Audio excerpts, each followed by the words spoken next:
My name is Shadrach Musyoki. I work for the county government of Kitui in the Department of Decentralized Units, SECCAB, and Intergovernmental Relations, and to be precise, in the docket of public participation and civic engagement. Public participation, as it is enshrined in the Constitution of Kenya 2010, it is an area that has come to place so as to help citizens in decision making, and again to be more involved in engaging the government as it serves the areas of interest. Public participation has some forms which include nominal, instrumental, representative, and transformative. And I want to appreciate what development partners are doing to ensure there is full implementation and the involvement of the same to the citizens. Africa's Voices Foundation being one of the key development partners who have come on board to ensure our citizens are more informed. And therefore, there are some areas that needs to be looked upon so that we have a meaningful public participation in the county governments, in the national governments, and again in other organizations, so that there be no gaps and there is full involvement of the citizens. One of the areas that need to be tapped, and especially when we come to radio talk shows, there is need for additional time within the program. Some of the programs are run in the morning when you can get a bigger percentage of the listeners, and in the evening when people have really retired from the normal duties of the day. That is another area and a time that can be maximized. That will improve on getting a bigger coverage area, and you get more participants who can listen to the programs. We have the youth who don't have time probably to listen to the FM radio stations.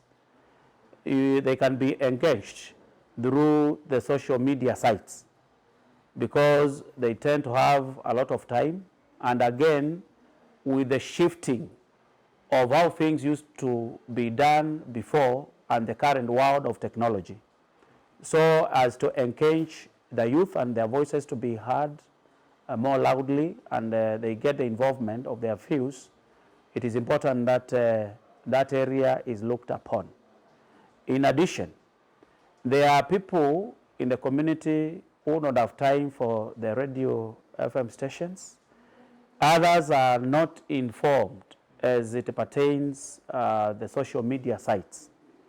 There is need for physical meetings so that those meetings bring the citizenry on board, and for the mobilization of the meetings and to ensure none of the categories is left behind, there is need for the composition to be inclusive, to have the youth involved, to have the PWDs, people living with disabilities, involved, to have the elderly members of the society involved, and that will bring on board inclusivity, and none of the members of the society will lag behind.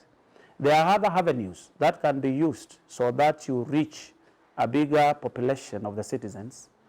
The faith-based organizations, remember, they address a majority of the people during their programs.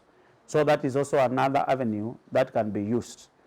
And again, in the institutions, learning institutions to be precise, it is also another area that needs to be tapped in primary schools, in secondary schools, in tertiary colleges, in the universities, to ensure that public participation bears fruits and all the citizens are informed about what is happening around their day-to-day activities.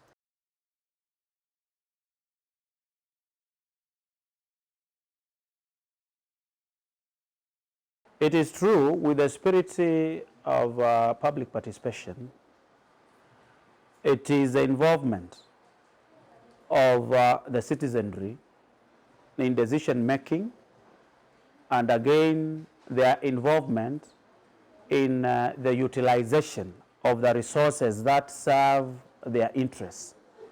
And coming out clearly on the findings, I would wish that there be increased reach out for the people who have really not been involved in these forums. And again, your findings will involve when the government is doing the budgetary allocations, they will see the areas that the citizens need more attention. For example, when you were running your program from late last year, and the radio program to be precise, and early this year, 2023, there are issues that the citizens raised. And cutting across the SECEB, that is Kitui County, Machakos County, and Makueni County governments, the area that the members of the community wanted to be addressed is the area that touches water. Water for both domestic and for farming. So that will inform the governments as they formulate their budgets where more money is needed, so that they address the issues of the citizens. Again, is on policy making, the bills that will at long last be acts, so that they regulate the operations of the government. So such findings will also inform the governments as they formulate the policies for effective and efficient operations.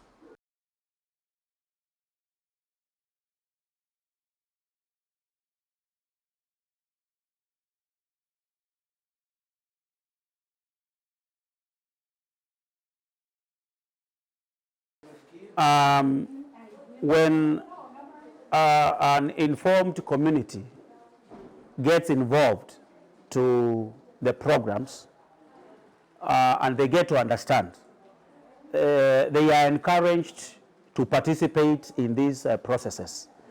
That is to say that we will get more numbers getting involved into what is happening around, and they hear their views that will assist in decision making. In addition to that,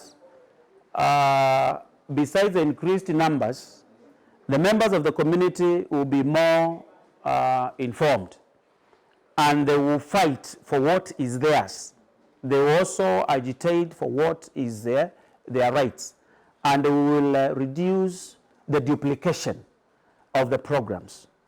When the citizens are informed, they will also help to protect the programs and the projects that are being initiated by governments.